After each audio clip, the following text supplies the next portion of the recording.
The story you are about to see is true. The names have been changed to protect the innocent.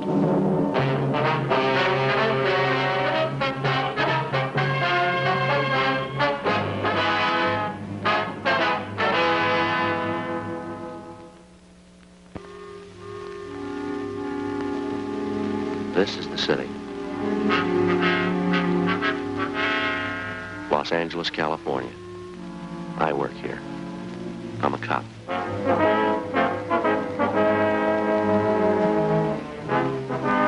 It was Monday, June 8th. It was warm in Los Angeles. We were working the day watch out of Homicide Division. My partner's Frank Smith. The boss is Captain Lorman. My name's Friday. A young girl had been shot with a .22 caliber rifle. It was reported as suicide. We had to check it out.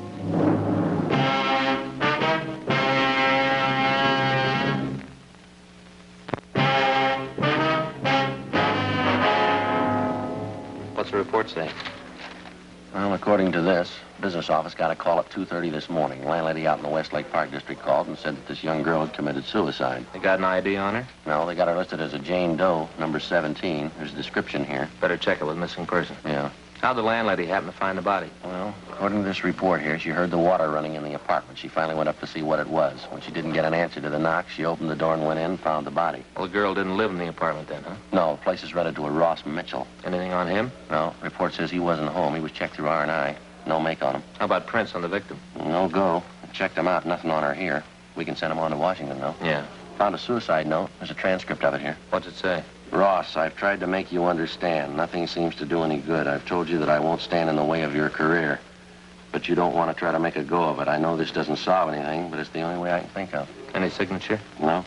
Report says the original copy's over at the crime lab for processing. Mm-hmm. They're going to send it on tomorrow, then? Yeah, I talked to Gorey and Barkley. They rolled on the call. Uh-huh. I said that there's something that doesn't ring for them. They say what it was? No, just that it didn't look right. Well, I guess we better start with the landlady. Yeah, that's the best lead we got. Galindo and Bates are out there now. The place was staked right away. Friday, you want to take it on, too? Yeah, thanks. Homicide, Friday. Oh, yeah. Mm-hmm. We just got it. Yeah. Okay, Max, have him wait there, will you? Yeah. No, we'll be right over. Right. Oh, we got a break. That's Max Kuntz over at the coroner's office. He's got an ID on the girl. Yeah. Her father's there now.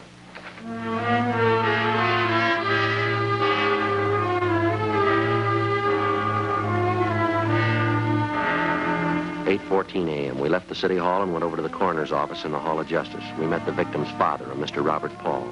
He told us there could be no mistake. The body was that of his daughter, Molly. The attendant had given him some smelling salts, and after introducing us, he'd left to close off the viewing room. I don't know why she'd do it. None of it makes sense. When did you see your daughter last, Mr. Paul? Saturday afternoon. It was the last time. I never saw her again. She was gone Saturday night and all day yesterday. Yeah. Did you hear from her at all? No. Weren't you worried about her? No. Sometimes she doesn't come home, stays with a girlfriend. But when we didn't hear from her by last night, I got worried and started calling around. Did she say where she was going when she left? No, she told me she was going over to see Peggy. So the two of them are going to a show. She'll be home for dinner, sure. Who's this Peggy? Peggy Wallace, friend of Molly's. Have you talked to her? I see. Have you talked to this Peggy Wallace since your daughter disappeared? Oh, yes. I called her last night, and I talked to her then. I was almost out of my mind. I didn't know what to do. I talked to her last night. She didn't know. Do you know if your daughter knows anybody named Ross Mitchell? Ross Mitchell. No, I don't think I've ever heard the name. Why do you ask? Just wondered. You know something about this you're not telling me? Is that it? No, sir. Well, must be something like that. You don't just come up with a name like that out of thin air. You gotta have a reason. Well, I'm her father. I got a right to know.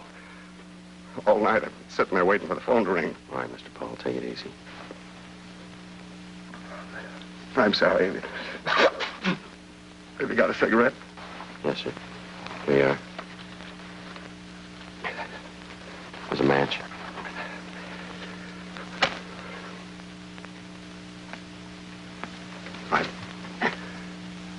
I'm sorry about that. It's all right, sir. We understand. Can you give us an address where we can talk to this Peggy Wallace? Yes. She works at a restaurant over on 7th. I've got her home address, too, if you want it. Well, did your daughter have any steady boyfriends that you knew of? No, I don't think so. No one that she went with steady. Was there one man she liked more than the others? I think there was. I don't know who. Her mother asked her about it a couple of times. Wanted to know who the fellow was, and Molly never say. Just said that it wasn't serious and it didn't matter. Did your daughter have a job? Not regular. She used to model once in a while. And maybe she'd pick up a day's work in pictures, not much. I see. Now, can you think of any reason why she'd want to take her own life? No. She seemed pretty happy, never gave any indication that anything was wrong. Has she been ill lately, would you know, under a doctor's care? No, not that I know about. Possible she might have been seeing a doctor and you wouldn't know it. No, her mother would know and she'd have told me. I'm pretty sure she was feeling all right. Anything about her job, maybe? Anything that bothered her? What do you mean? Well, was she happy with what she was doing? Did she feel like she was doing what she wanted to do? Oh, yeah. Molly didn't want a career. She was looking for a husband, wanted to settle down and raise a family. Well, can you think of anything at all that might make her want to take her own life? No. I can't understand it. None of it makes sense to me. Where she was found, she didn't know anybody in that part of town. I don't know what she'd be doing over there. Did she drink? Don't think I understand. Well, I mean, did she drink much, sir? At bars, cocktail lounges, anything like that? Oh, no. No, she didn't. Molly was a good girl. She didn't drink or smoke. She was a good girl. Just a home and family, that's all she wanted, nothing more. I don't know why you're asking me all these questions. I'm her father. You're the police. It's up to you to find the reasons. That's your job, not to come around and say things about my girl. Well, we're sorry. We didn't mean to offend you, Mr. Paul. I'm sorry, too. Sergeant, may I ask you a question? Yes, sir? Are you just going to write this off as a suicide? We don't know. Do you men really think my daughter killed herself? We don't know, sir, but we're going to find out. We continued to talk to the father of the victim. From him, we got a list of the girl's friends, the addresses, and the names of the people she worked for.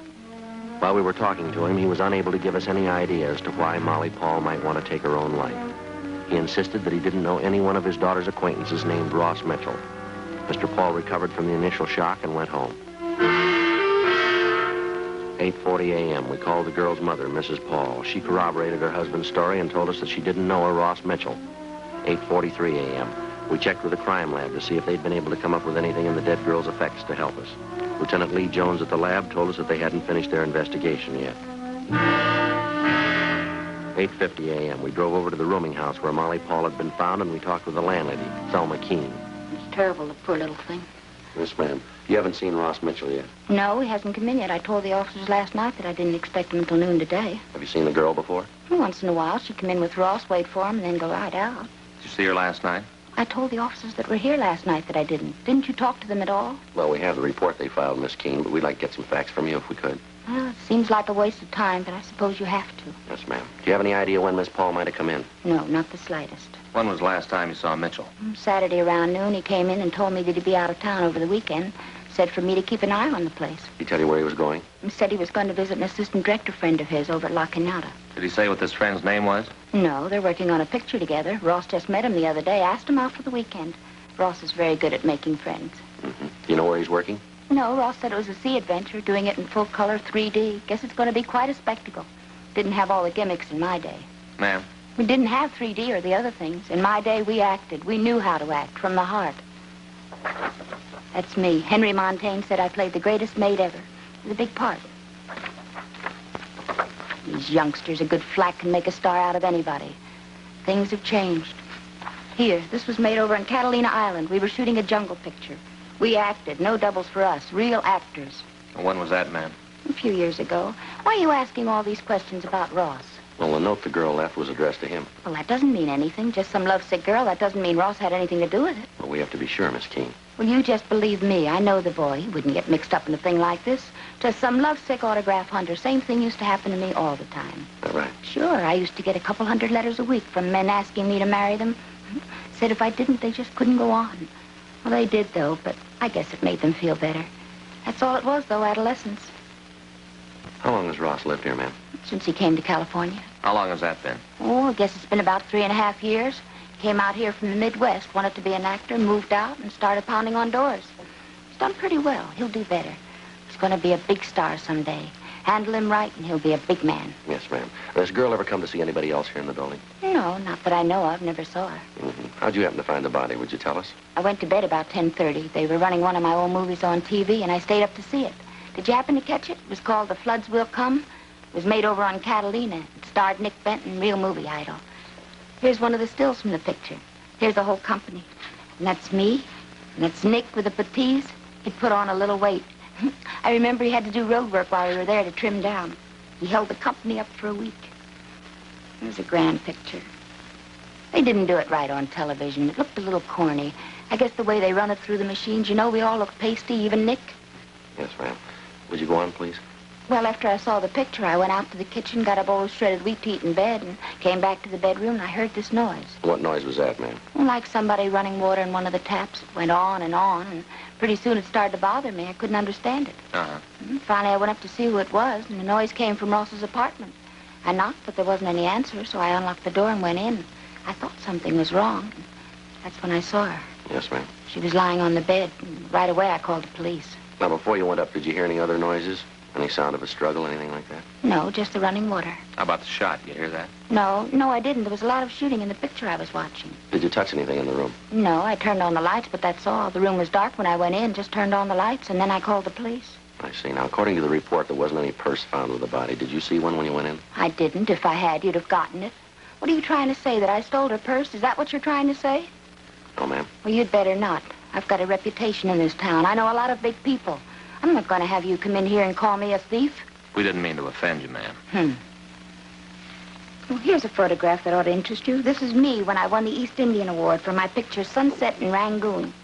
You should have seen the big fire sequence. It was printed up in dye tone, all red. Very effective. Yes, ma'am. Who has a key to Mitchell's place besides him? No one. He's got the only one. I don't like a lot of keys to the rooms out. I tell all the tenants that. You got any idea how the girl might have gotten into the room? No. Do you know who the .22 rifle belonged to? Yes, it was Ross's. You're pretty sure about that, are you? Yes, I saw it when he moved in. Commented on it then. He said he'd had it since he was a kid, kept it out of sentiment. Mm-hmm. Well, what's all this about anyway? You seem to think there's something wrong. Is that it? No, ma'am. It's just that in things like this, we have to make a complete investigation. Oh. Well, I want to do all I can to help you, but I do have an appointment with my agent, and if there's nothing more you want, I'd like to be going. All right, Miss Keene. If we want to talk to you, we'll be able to reach you here? Yes, right here. All right, we'll give you a call to tell you about the inquest. Am I going to have to be there? Yes, ma'am. You and Mitchell. Well, why him? Well, it was his apartment. But he didn't have anything to do with it. Well, maybe so, ma'am, but he'll still have to be there. Well, it's not fair. A thing like this can ruin him. By the time the papers get through with it, he'll be finished. It can ruin his career. Doesn't that mean anything? It can ruin him. It must mean something to you. Yes, ma'am. So does that dead girl. We gave our card to Thelma Keene and asked her to call us in the event she thought of anything else. We also asked her to notify us immediately in the event she heard from Mitchell.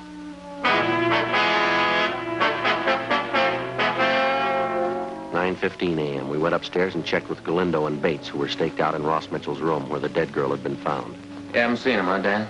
No, only those pictures on the wall. Actor, huh? Yeah, looks like he's in every one of them, huh? I don't see many of those anymore. Yeah.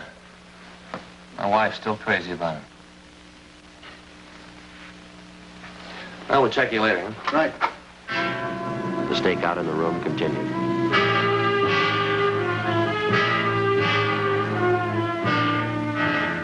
.52 a.m. We drove over to the coffee shop on West 7th Street to talk to the girl's friend, Peggy Wallace.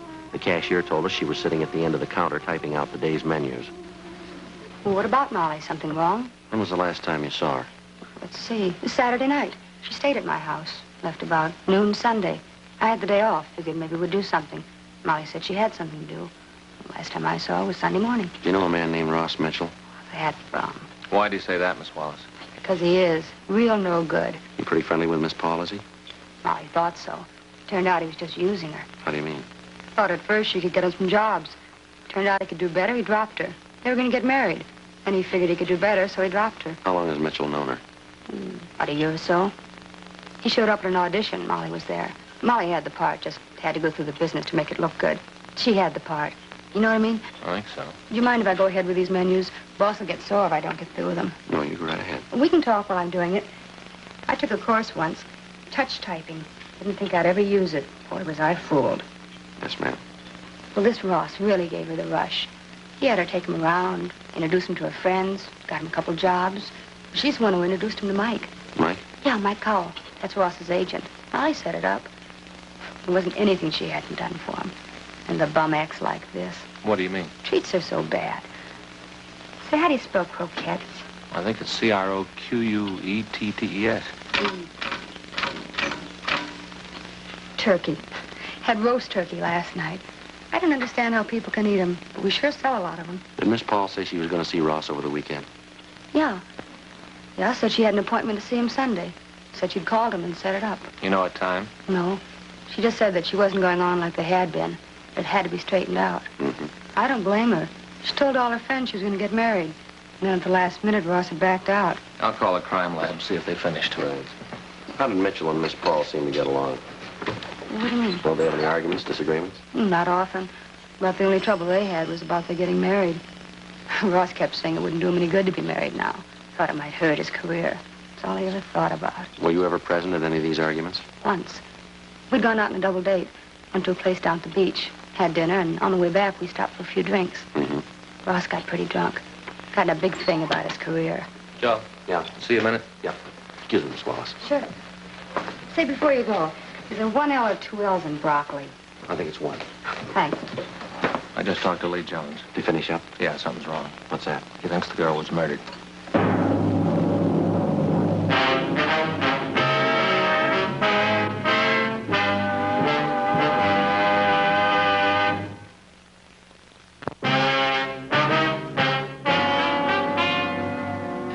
A.m. We drove over to the crime lab and talked with Ray Pinker. He told us that when they checked for powder burns on the body, they hadn't found any. They measured the reach of the dead girl and found that it would have been almost impossible for her to have pulled the trigger on the rifle, leaving the fingerprints that they had found on the gun. The Walker test failed to show any traces of nitrate powder on her hands or clothing. The handwriting on the suicide note found in the room was checked against samples of Molly Paul's writing. They were not the same. From their findings, the men in the crime lab said that it was their opinion that the girl had not killed herself, that she'd been murdered. We went back to the city hall and called Thelma Keene. She told me that she hadn't heard from Ross Mitchell. Frank prepared a local and an APB on the suspect, and it was sent out. 12:30 p.m., we went back to the rooming house and relieved the stakeout. Still no sign of the suspect. 1:30 p.m. Who are you? What are you doing to my... Come on in. Who are you? Police officers. Put that bag down. What's going on here anyway? Stand still. What are you guys doing here? You Ross Mitchell? Yeah, why? You know a girl named Molly Paul? What's she got to do with this? You know her? Yeah, I know her. When's the last time you saw her? Say, what's this all about? What's all these questions? When's the last time you saw Molly Paul? Friday night, I guess. Don't you know for sure? All right, Friday night. You haven't seen her since, huh? I told you the last time was Friday night. You didn't see her Sunday? No. Where were you Saturday and Sunday? Out of town. Where? Locking Yada. You prove you were there? Why? Can you prove you were there? I don't like all this, you guys coming in here asking a lot of questions. What are you trying to prove? Who are you staying with? Friend of mine. What's his name? I'm not going to have him dragged into this. You haven't got much choice. Well, that's what you say. You haven't told me what this is all about. I'm not telling you anything about who I was with until you tell me a few things. All right, now you look, Mitchell. We're not out here to pass the time of day. You better come up with some straight answers quick. Now, who are you with?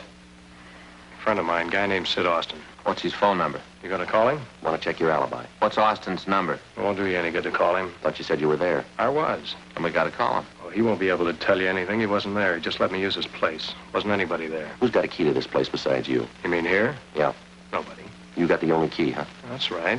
The landlady's got one, just the two of them. Well, you got any idea how somebody else could have got in here? No, why? How well do you know Molly Paul? What's she got to do with this? How well do you know her? Oh, we used to go together. Anything serious between you? She thought we might get married. How'd you feel about that? Oh, I don't think that's any of your business. Yeah, well, maybe it is, fella. Now, how'd you feel about her? I like her. She's a nice girl. Nothing more. No, now look, I think it's about time you told me what this is all about. Something to do with Molly, is that it? Something happened to her? That's right. What? She's dead.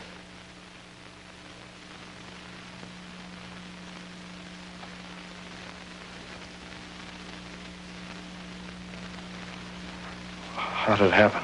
Thought maybe you could tell us. Why'd you figure that? Where'd you see her last? Up here. This room? Yeah. When was that? Like I told you, Friday night. You ever have any trouble with her? No, sir. Ever argue? No, sir. How did it happen? Can't you tell me? You own a .22 rifle? Yes, I do. You got any bullets for it? Yeah, why? Where do you keep it? Closet over there. You keep it loaded? No, the bullets are on the shelf in the closet. When's the last time you used it? A long time, not since I came out here. You ever been arrested? No, Never been in jail, huh? never. All right, come on, Ross. We better go downtown. What for? Want to talk to you. Why? You got to tell me before I have to go. You got to tell me what you're holding me for. Suspicion of murder. Let's go.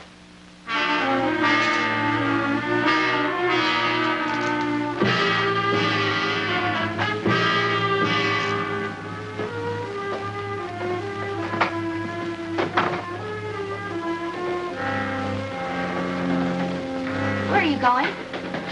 Just a moment, please. Where are you taking him? Downtown. Why? We want to talk to him. You didn't have anything to do with it, did you, Ross? I don't even know what this is all about. All I know is Molly's dead. Well, she killed herself in your room. Yeah. She killed herself, Ross. They're arresting me for murder. Well, you can't do that. He didn't have anything to do with it. It was suicide. Yeah, well, it looks a little different now. No, wait a minute. Could I talk to you, please? Please? All right, you want to take him out to the car, Frank? Yeah. Come on.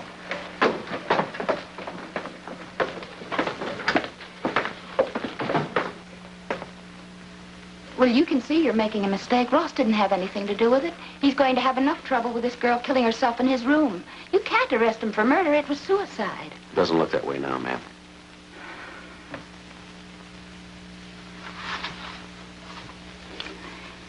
Things never seem to work out the way you planned, do they? Ma'am? Do you know what this is? Yes, ma'am. 1927, that's when it was. The night our picture opened. Riches and Tears. Henry Montaigne, the great director, gave me this basket. He took me to the premiere. It was filled to the brim with yellow roses. Oh, they were lovely. I saved this. Yes, ma'am. Top of the ladder, that's where I was when Henry gave me this. That's where Ross belongs. That's where he could be if he wanted to. Yeah. I tried to help him. Heaven knows I tried. I got him to meet a lot of important people, a lot of contacts. You think he was interested? You bet he was. And how did he show it? He thanks me for all I've done by running around, chasing after that young nobody, that Molly. I tried to reason with her, tried to talk some sense into her. I told her that she couldn't do anything for him. I told her that I could make him a star, bigger than anybody. She said she loved him. She doesn't know what love is. All right, go ahead. And she came over here all the time, begging Ross to marry her. I told her to get out of his life and stay out, to leave him alone. He didn't need her. She couldn't do anything for him. When was all this? Sunday evening, she came over, said they were going out on the town. When you're young, you know everything. I'm one of the biggest stars this town ever had. She's a nobody. I know what's good for the boy. You told us that you didn't see the girl Sunday night, isn't that right? That's what I said. Did you see her on Sunday? Yes, I did. She wanted me to let her into Ross's apartment. I told her he wasn't there. She said it didn't make any difference. Said she'd wait for him. Yeah. I told her to leave him alone. She didn't understand him. She didn't know how to take care of him. I knew the right people. He could have written his own ticket in this town. He could have been big. You don't want him. I killed her. All right, you want to get your coat? Yeah, it doesn't make any difference. I did it for him. I thought you'd figure it was suicide. I didn't count on you thinking it was anything else. You wrote the note, did you? I did. That's what you've got to understand for him. That's all that counted. He'd marry her and he'd been through. I had to stop it. I didn't want to kill her. Ross is a fine actor, real talent. That doesn't come along very often, real talent. You'd be willing to give us a statement? Yeah, I want to do the right thing. All right. You ready to go? Just one more thing. Yeah. I didn't show you this photograph, did I? This was taken the night my picture opened. I haven't changed much since then. Not really. I wear my hair a little different, that's all. Yes, ma'am. You've got to promise me when we get downtown, no pictures. I don't want them to take any pictures of me. None. Well, we'll do what we can. Yes. This is the one we'll release to the press.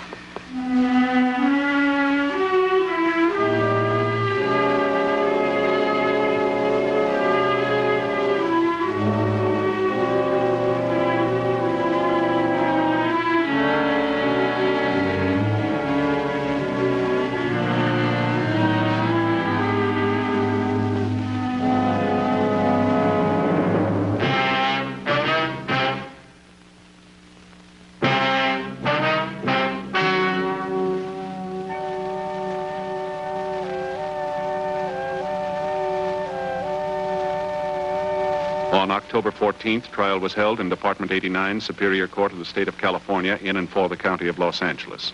In a moment, the results of that trial.